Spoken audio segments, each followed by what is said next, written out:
Welcome to Unsilent with your hosts Dave and Brian. This is not another current events podcast.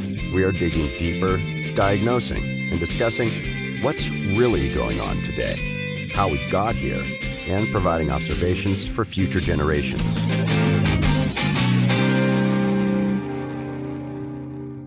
Well, welcome to Unsilent. We're Brian and Dave. We'd love to hear where you think we got it right and where we completely botched it.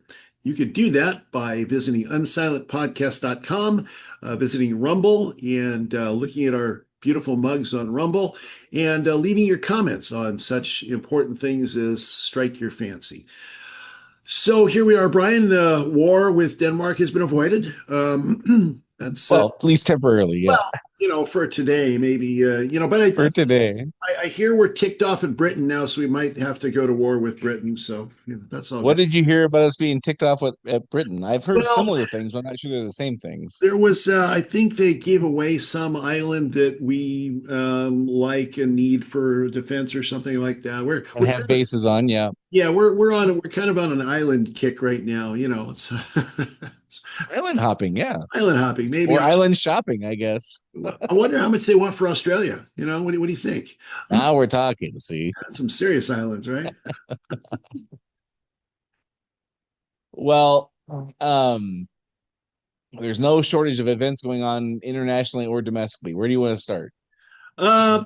Well, let's see. So, have you heard any of the quotes from the WEF, the Trump speech over there?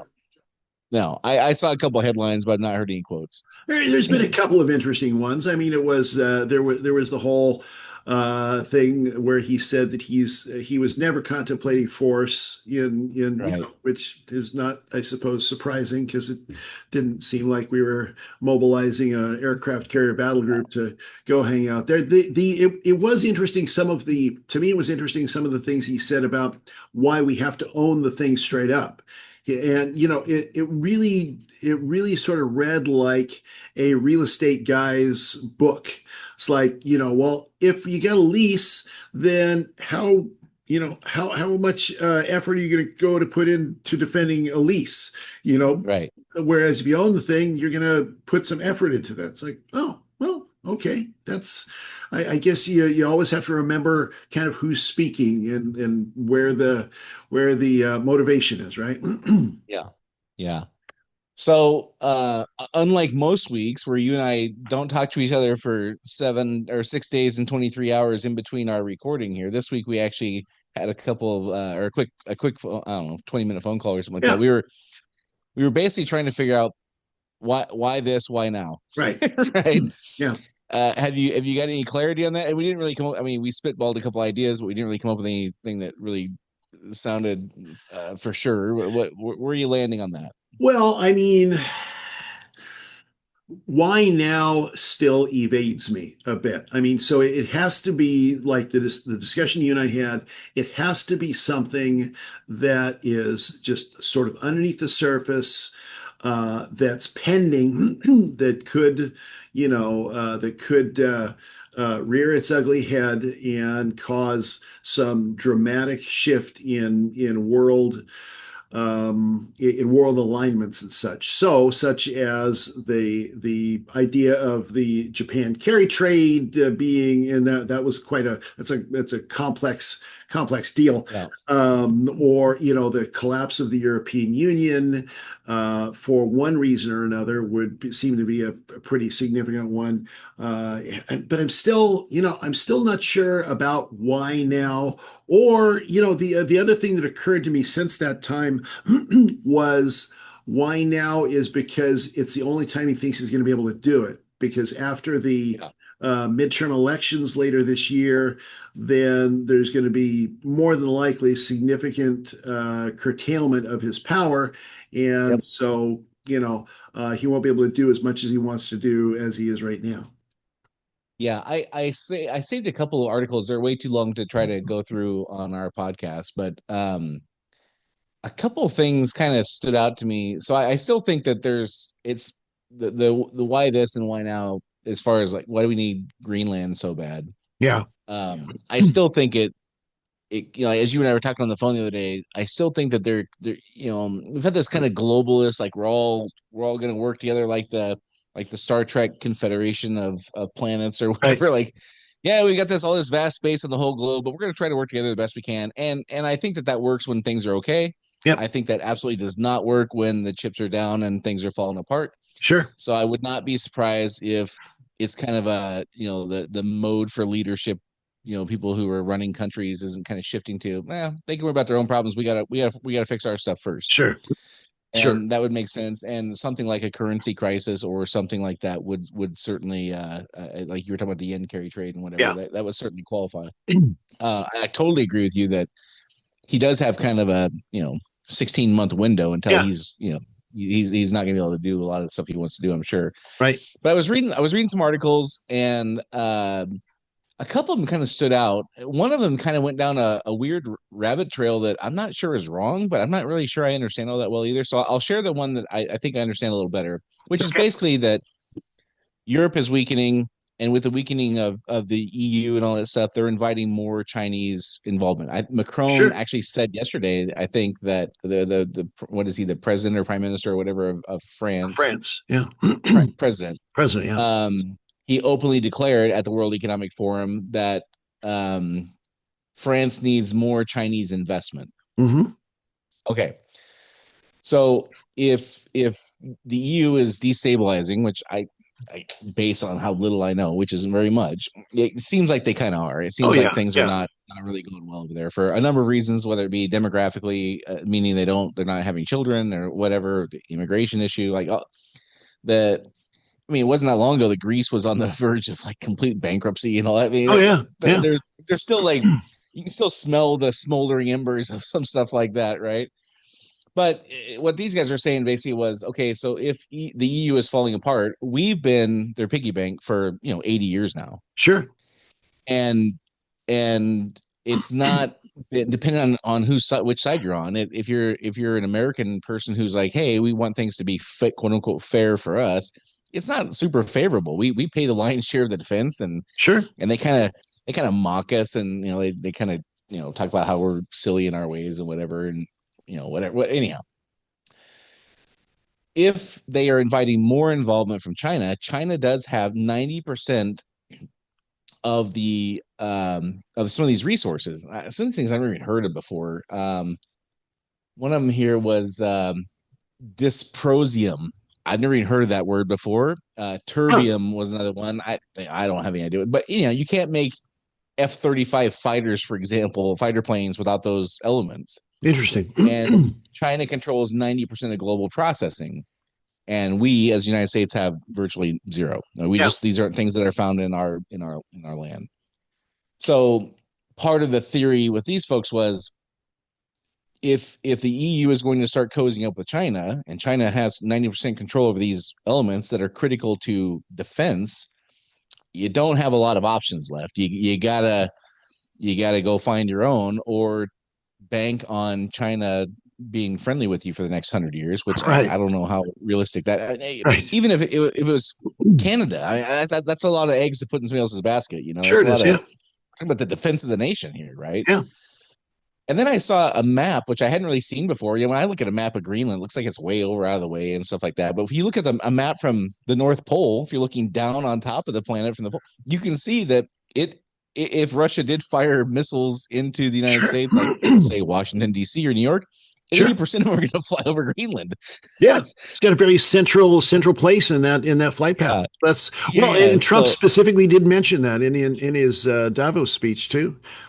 Okay. So that kind of makes sense to me as far as things are unstable throughout the world, I think, for a whole bunch of reasons, economically, societally, all these things.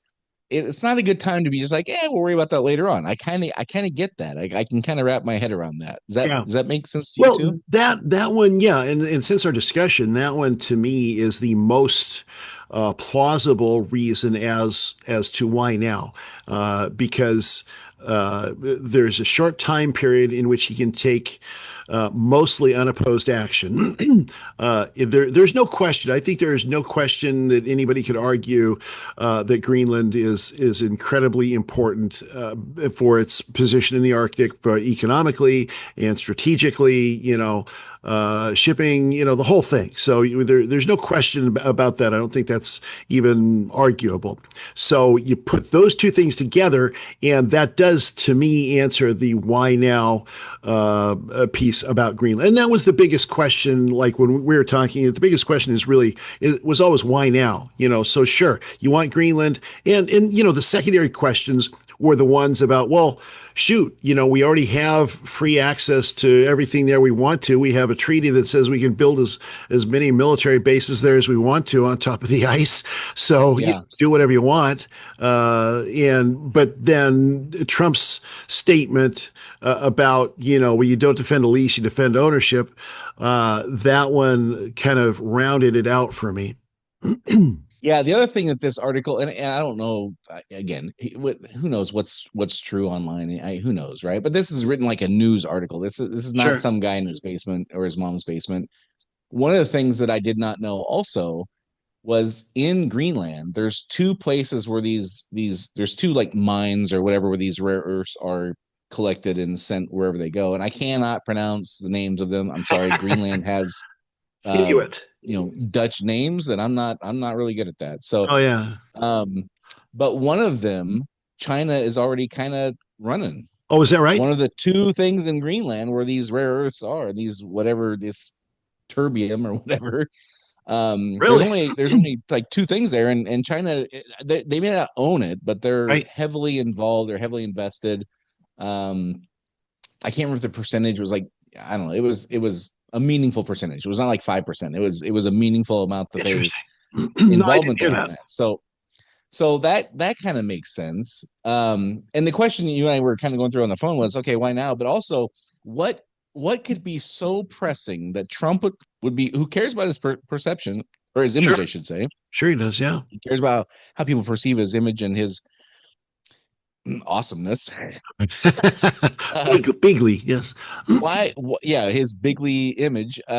What would be so important and so pressing and so urgent and so make it or break it that he'd be willing to risk his appearance to have to deal with? And this kind of seems to fit that. It kind of seems to answer that question. Like, if you can't defend your country because you're not really sure about the relationship with China and the EU, we're kind of on the outs with the EU because we're telling them, like, we're not paying 90 or 80 or 60% or whatever of the defense for NATO anymore. Like, pony up. The Dutch people or the Dutch government, whatever, 100 years ago said they would spend like $240 million or something like that on defending Greenland, and they've spent like 1% of that. So they haven't really, and just in general, Trump's position for 10 years has been, we're glad to be part of NATO. We're glad to support it, but we're not footing the whole bill. Like, you got to pony up and pay your fair share, essentially, right? Yeah. And they haven't really done that. They've balked at that. They're like, whatever. And he's like, okay, well, if you want access to the largest economy in the world, this is the price of admission. And they're pushing back on that, whatever. So it's not ironclad anymore like it was 20 years ago, let's say. China's always looking for ways to maneuver in. This is one of their strong suits is finding ways to wiggle their way into places, and if that's up in the air, then this kind of all makes sense. It does. I'm not saying I agree with that 100%. I'm just saying it makes sense. I understand it, I think. Well, that was to me, that's kind of the most important thing here is what is there a logical path here, whether we agree with it 100% or not doesn't matter, but is there something we can understand? Is there an understandable path that is being pursued here? And that all of that is very much understandable. And then if you look at, then you sort of round that out with, again, a couple of pieces from Trump's speech at Davos, basically saying, look, we won World War II for you, which is we wouldn't have won it without Europe. I mean, we couldn't have done it on our Agreed. own. There's Yep. no doubt. 100%. But it's very much, we did it. It's ours, and therefore you owe us. So I can see the, sort of the Trump logic there, like and some actual real logic there. So you owe us. We did, and he mentioned again the whole thing about NATO. We've been footing the bill for NATO. We've been footing the bill for all this. He mentioned Canada. He said, one of the good things about us owning Greenland is that Canada gets defense, and we're going to be able to defend Canada, and they've been freeloading on us for a long time. So it does wrap all of this together. I think the thing that is most interesting, or not most interesting, but one of the things that's interesting about this whole process has been how intense he's been willing to go on this. That was the thing, I guess, in retrospect. If I think about how I was feeling about this like last week, I'm like, this is just nuts. I was just feeling like this is just what's going on here. But and it's because I didn't think, I mean, there's no doubt that you can't have observed Trump for any period of time without saying that he is a brinksmanship player. He's definitely like, that's ours. I want it. I'm going to have it. You can't stop me. He's always been like that.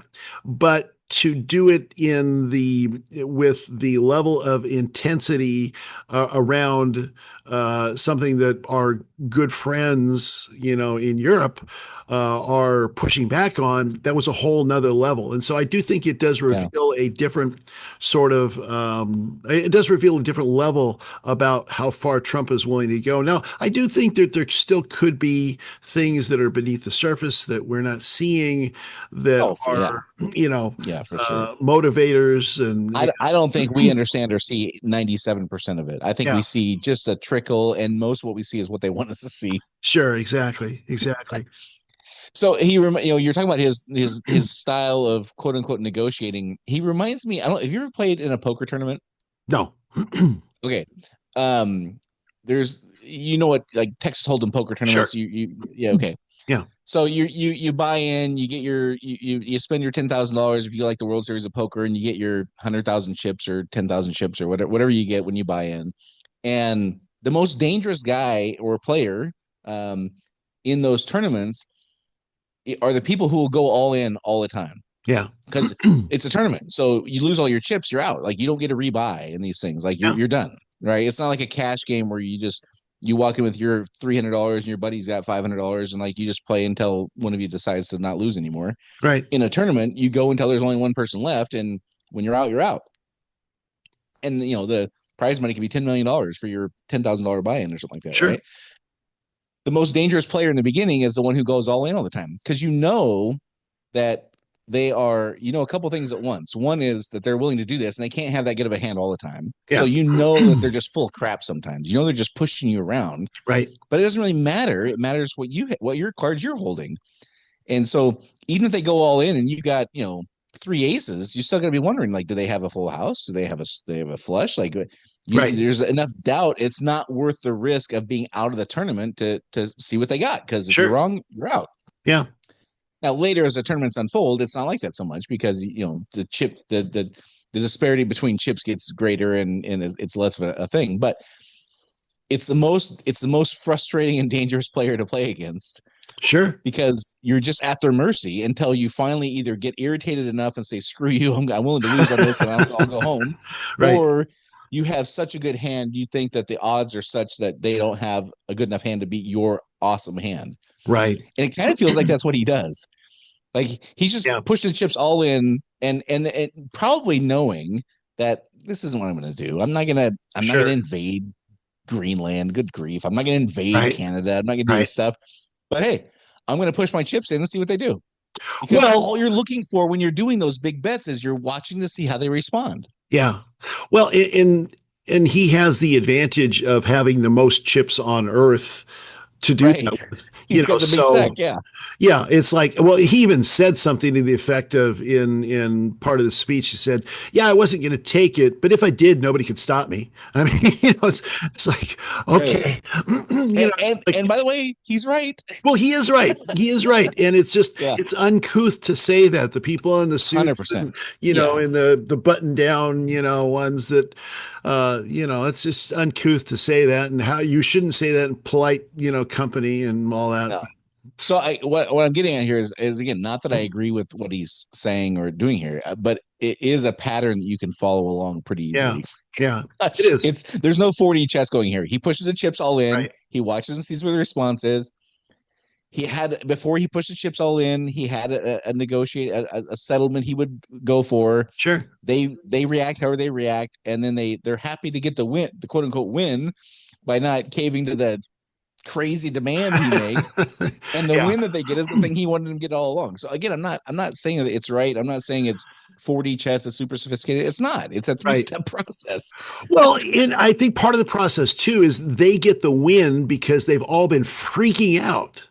Right. They've all been so to them it's like, oh, he's not going to invade. Okay, he's not going to crush our country. He's not going to crush our our little republics, our little democracies. So he's essentially a game of psychological warfare, wearing them down because nobody thought he would go that far, but he did anyway. And now he's like, yeah, I was never going to do that. What are you talking about? The other one that's a little more rabbit holey, but I think it's interesting concept or hypothesis, I guess you might call it. You were talking about earlier, you said something about how the US and Britain are not so tight anymore. And Sure. I mean, 25 years ago, I could not even imagine a world where No. the US and Britain weren't like the tightest among any allies you would find Absolutely. anywhere in the world, right? Right. But after again, this is kind of rabbit holey, kind of tinfoil hatty, but it kind of also there's enough sense to it. It's like, well, maybe I don't know that what this other lady's talking about. And she's very educated. She's got I don't know. She probably went to school at Harvard or something like that, for all I know. But she's obviously very educated. Her take is a different one than the article I read here. Her take is more like Britain has not been the great country we think that they've been post World War II. Sure. And they're not a great ally. And they're not even great internally, perhaps. Like sure. And what Trump, and somehow I don't have all the pieces connected. That's why it's kind of foggy, but Britain, if you look at their empirical history, they've controlled large land masses and massive populations with very small numbers of people on site. Like, sure. Yeah. Whatever country they dominated, they might have 10,000 troops to control 1 million people or whatever. It's absurd, right? Crazy leverage. Well, part of how they did that was manipulation and getting the tribes to fight each other, and like there's these tactics. And her whole thing is, well, they didn't stop in 1945. They didn't just put an end to that. Right. That's kind of how it goes. And so, if they're kind of dealing with China and they're dealing with Russia kind of behind the scenes, but forward facing there with the US, but really behind the scenes not so much. Maybe they're doing some of this other stuff.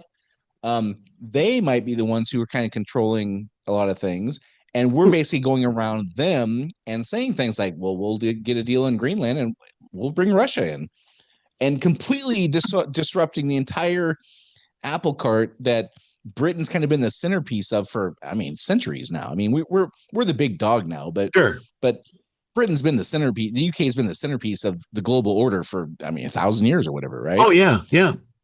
And I was thinking of, so that's her spin, and okay, I can kind of wrap my head around some of it. Some of it I don't have enough even understanding what she's talking about to really even follow along.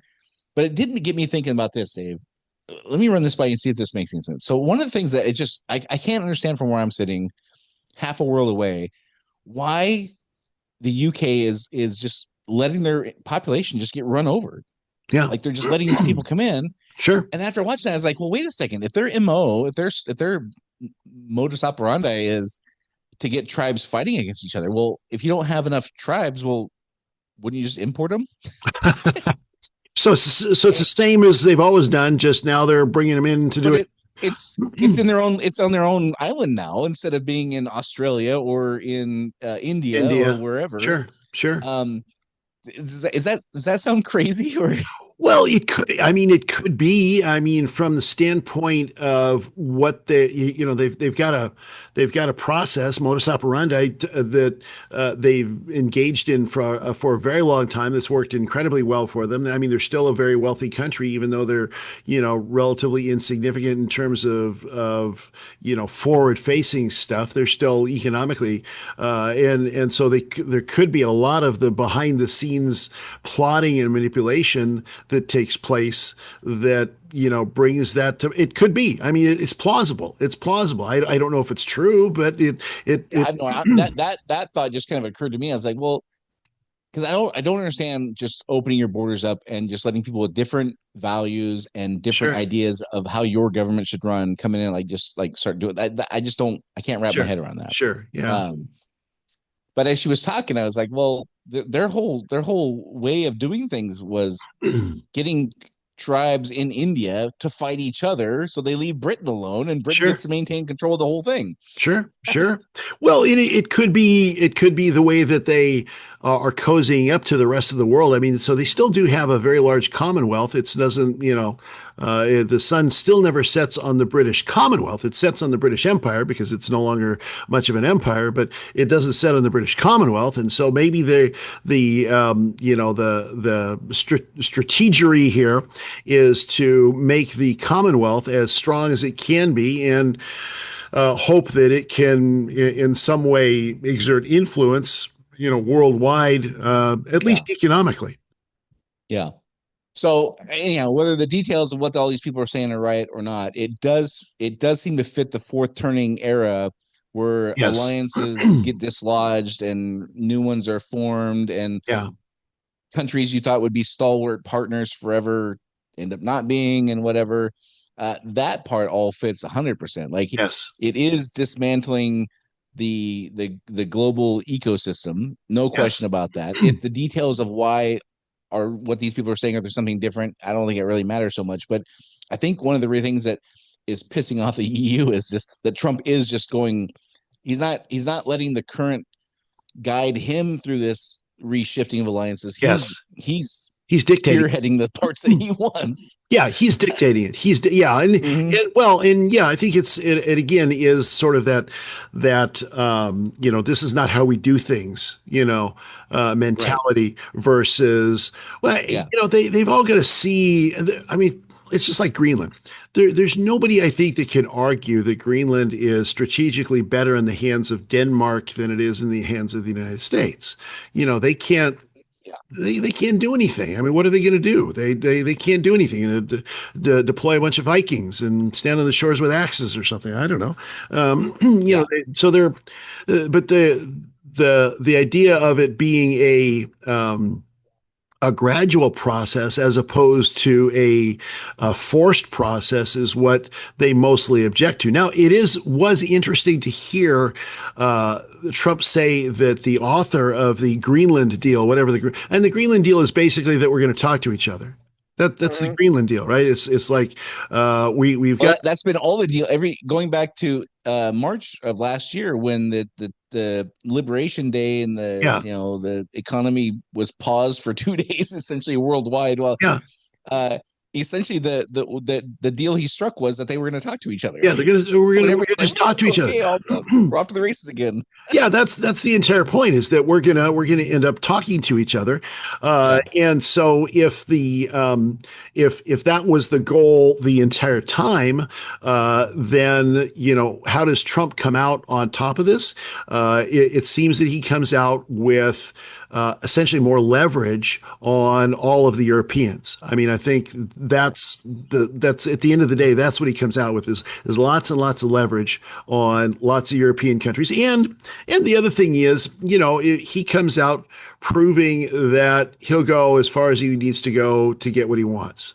And yeah. so, they're going to have to play ball, and it's his ball game.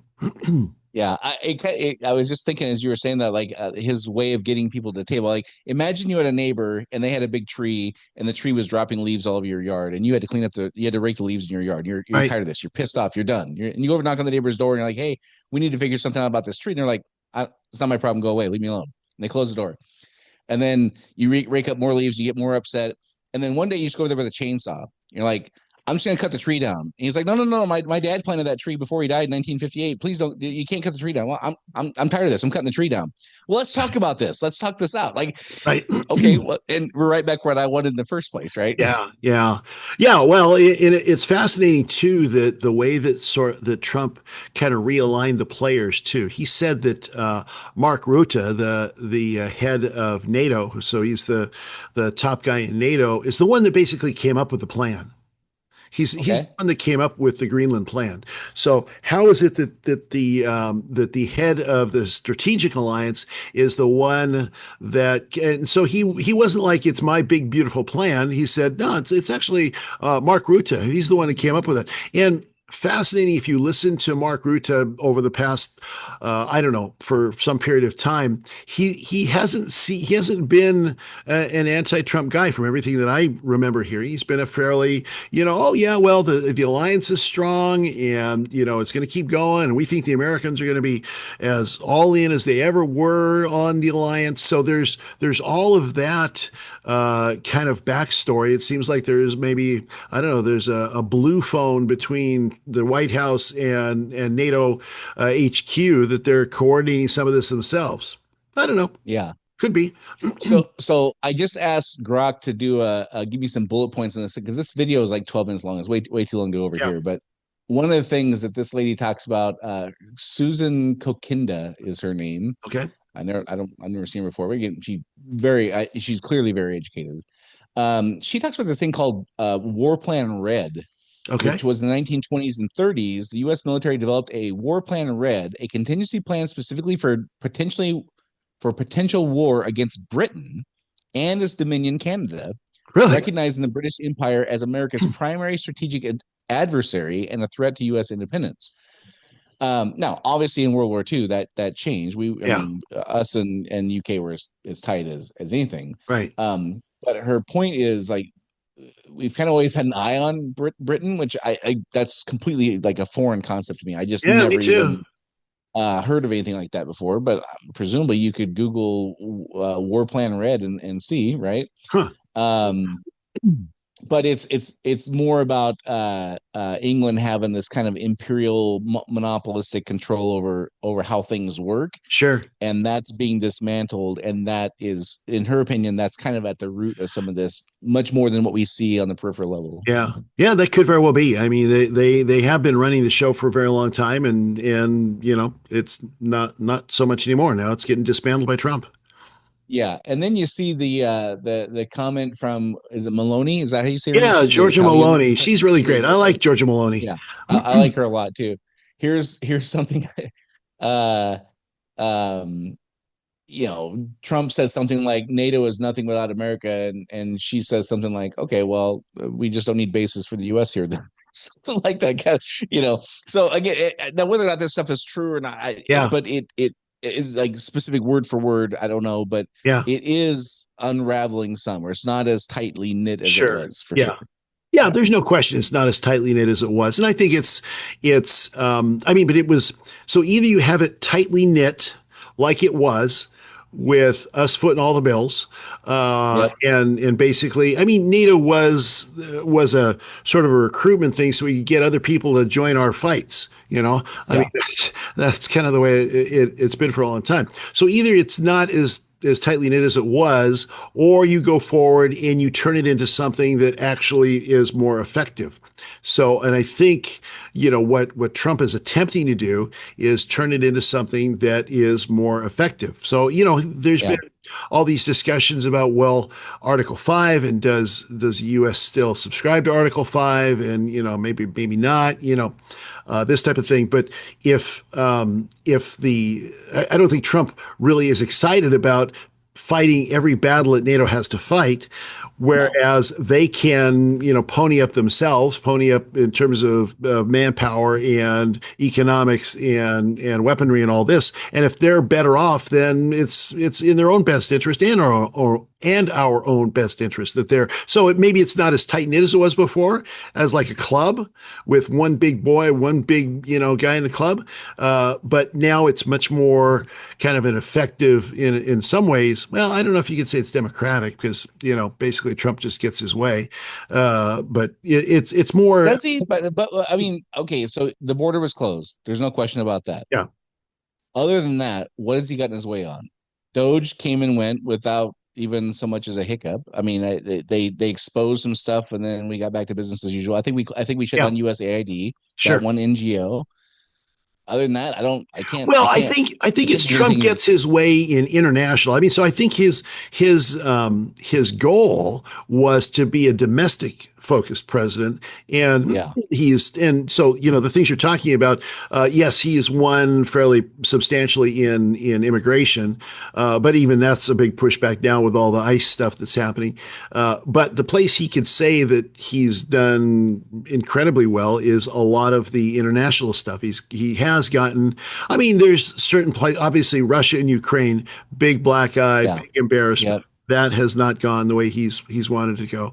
But a lot of the other things internationally have gone his way. Economically, internationally, I mean, depending on how you see the tariffs all slicing and dicing, I think you could say that the U.S. has more clout and leverage internationally now, maybe not at dinner parties, but in terms of the practical application of power, I think we do. Yeah, it kind of makes me think like we're the big power. There's no question, but we don't do it in a very gentlemanly kind of way. Right. Just look down. Not anymore. We're just walking like we're Arnold Schwarzenegger. I'll be back. Yeah. All right. Well, so as you said, so as of today, whatever conflict there might have been has been averted. On the domestic front, I do want to. I'm going to play this video for you. This is about a minute long. This is one of the things that's really fascinating about this particular time and era we're in is people are just saying what they think now. Like the things that people used to kind of hide and not be willing to say out loud, they just freaking say out loud. Yeah. So I'm completely shifting gears here. This is some lady. I don't know who she is. Maybe you'll recognize her. I don't know. She's talking to Ro Khanna, the congressman from California. Yeah. Kara something is her name. I don't. They just said there. Kara Swisher. I don't know. Oh yeah, Kara Swisher. Sure, yeah. Okay, so here's Kara Swisher talking to Ro Khanna from California. Specifically targets about 100 people, I think it is, who are threatening to leave California, except for Jensen Huang, who's apparently staying. I have of two minds of this. One is you made and I said it to one this weekend. I said, you made all your money in California, you ungrateful piece of shit. You could figure out a way to pay more taxes, and we deserve the taxes from you, given you made your wealth here. The second thing is, yes, there are different ways to do this, but the length of time it would take and the kind of vehemence you would fight whatever happens means nothing would happen. So why don't we just do shock and awe at this point? Because you don't seem to be availing yourself to thinking that you owe your state something more, which they don't think that at all. They don't. They think that that there's waste and that there's abuse, and there is some waste. I'm not going to say everything we've been spending is perfect, but the point is you have a real crisis here. All right, so I don't think I've ever heard anybody put it quite as succinctly as that. You owe the state in which you made your fortune. You owe that, and you're ungrateful if you're like, I don't know. Maybe. I mean, we all pay taxes for sure, but that I should be the never-ending source of funds whenever things get a little tight.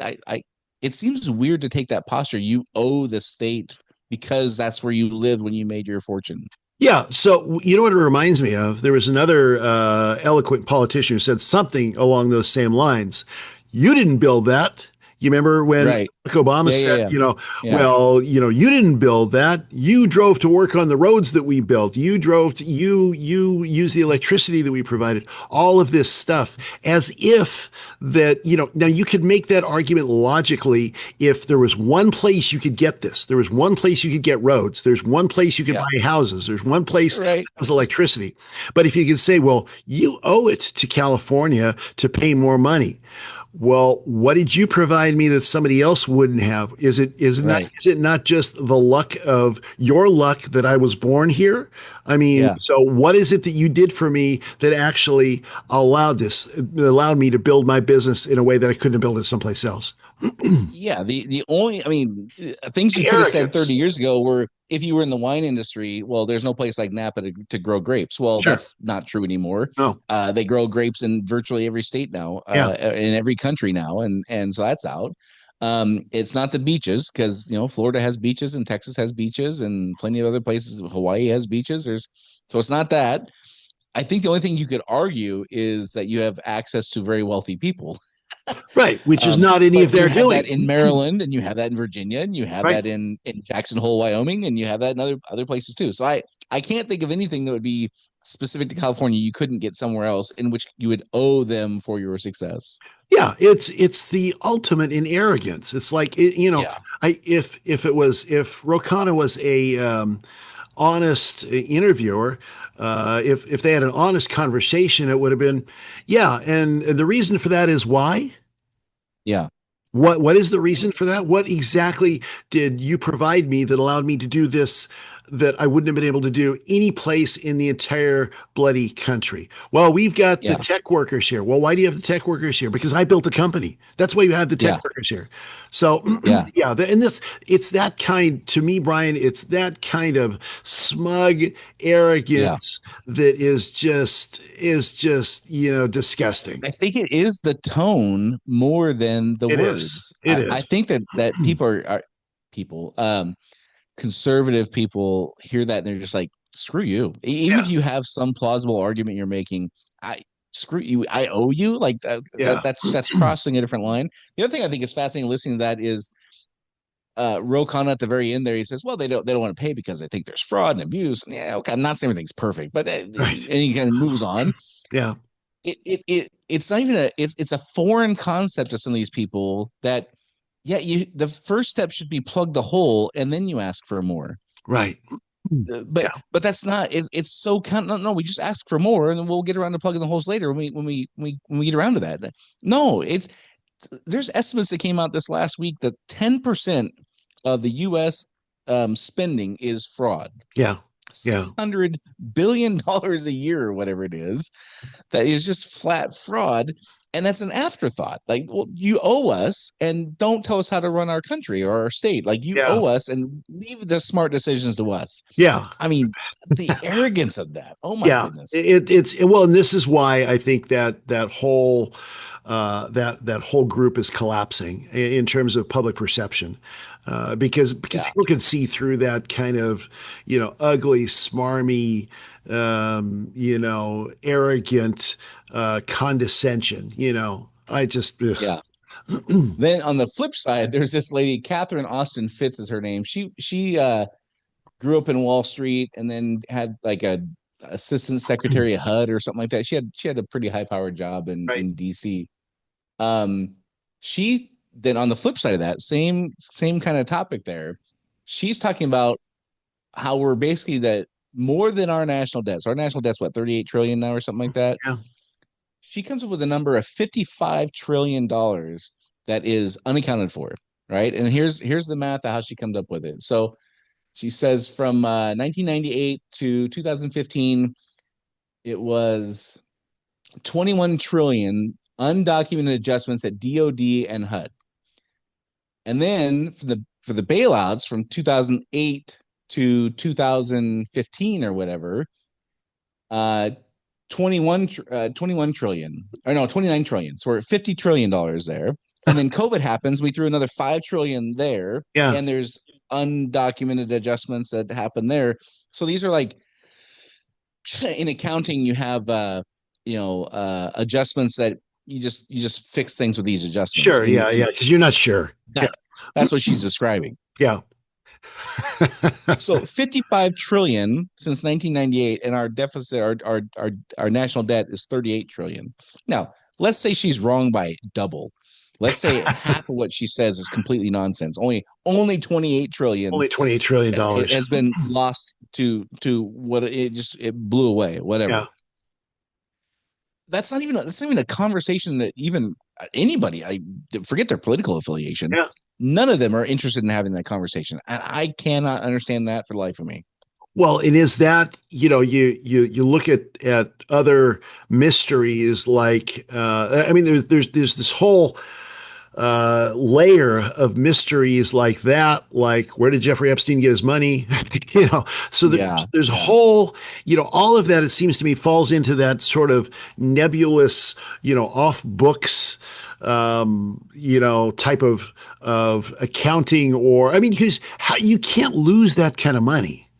I mean, it's not possible to lose that kind of money. You could lose a few billion a few times. Yeah.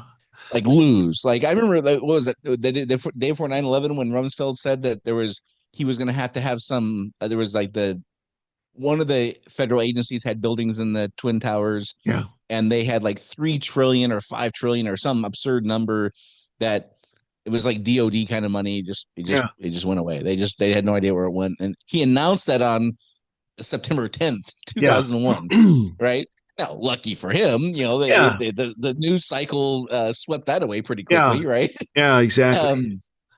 But my point with this is the kind of like, okay, we don't know the details of what it is, but there's enough evidence to make it more likely than not that there's a there. Sure. Right? Oh, yeah. We don't know what it is. We don't know how it works. We don't know the details. We don't know who. We don't know when. We don't know how.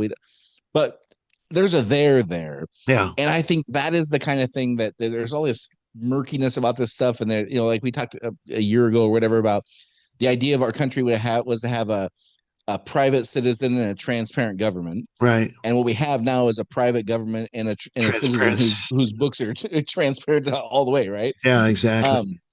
I think this is the kind of stuff that leads that like people like me or others that like, this is what allows me to put on the tinfoil hat once in a while. Sure. This is what allows me to think outside of like, no, that can't be right. They wouldn't do that. Like, this is what lets me get out of that lane because there's something there. I don't know what it is. I don't know how much. I don't know who to believe, but there's something there. It is falling apart because we have wasted who knows how much, and the people in charge are completely unscrupulous and have just built their lives and whatever on a camaraderie of liars and thieves.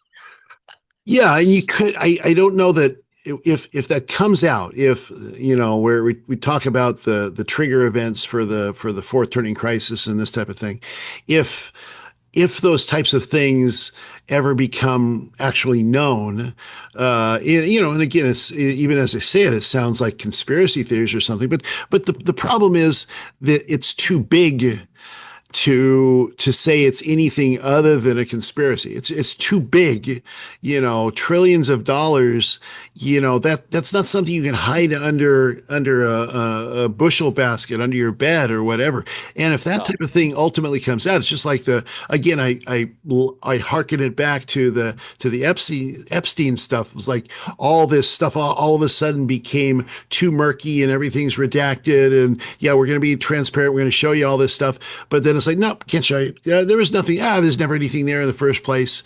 We're going to show it all to you. It's never anything in the first place. That's whatever it is just a monster leviathan swimming underneath the surface, and you got to look the other way. And my perception is, again, based on having understanding of probably less than 1% of what reality is. My perception is, though, that there's like 7 of those leviathans that are kind of sort of commingled and overlapping, but it's not one thing. It's like a handful of things that are, whether it be the military industrial complex or a worldwide child pedophilia ring or just flat out theft of, starting shell companies and paying people from government grants and then hiring lobbyists to get the people elected who put in the laws that allow for the Sure. government grants and that circular thing. Like, I think there's like a handful of those things going on, all of which is probably unsustainable, all of which would have people like literally like In the their streets. lives wrecked if the truth came out in Yeah. ways that would affect their family for generations. Yeah. You know, Yeah. I People don't would be know, in the but I can't put my finger on any of it hardly. You know, that's the frustrating part. Well, and that's the part that's just so bizarre because it, like you say, hiding $1 billion or $2 billion here and there, that's one thing, but hiding $1 trillion, how many zeros is in $1 trillion? I mean, that's pretty difficult to hide that kind of money unless you've got, a golden island someplace or, Yeah. So the last thing I have here is Virginia. Oh yeah. This is stories from a couple days ago. Virginia has had a Democrat or Democrats in power for about 48 hours as when the story was written. Yep. And their legislative priorities are requires ballot scanner machines to be used to count machine readable ballots and prohibits such ballots from being counted by hand for any reason or purpose not specifically authorized by law. Yeah. Yeah. So we're going to make it illegal for people to count ballots and only allow machines to do it. Come on. What is going on?